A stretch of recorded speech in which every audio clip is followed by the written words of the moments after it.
In today's video, I'm going to teach you how to crop an image in Adobe Illustrator.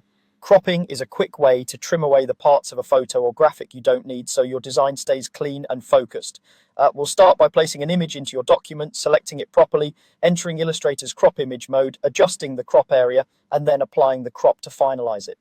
First, place your image into Illustrator, go to the File menu, choose Place, and browse to the image you want to use. Click Place to bring it into your document. You can click once on the artboard to drop it at its original scale, or click and drag to size it as you place it. If your image appears off to the side or at an unexpected size, don't worry, you can adjust its position with the selection tool.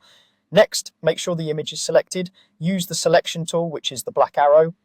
You can press the V key to switch to it quickly. When the image is selected, you'll see a bounding box with handles indicating it's active. If you accidentally select something else, just click directly on the image again to reselect it.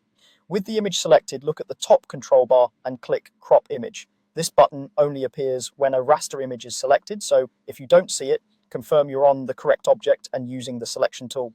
If Illustrator prompts you to embed the image, that's normal. Cropping requires the image to be embedded, so the parts you remove can be discarded.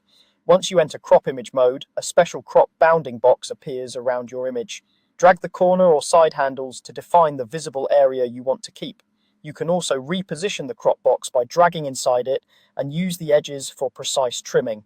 Aim to frame your subject cleanly and leave a little breathing room if you plan to add text or other elements nearby. Keep an eye on alignment with your layout. Cropping can help balance your composition and reduce visual clutter. When the crop looks right, click Apply in the control bar to finalize it.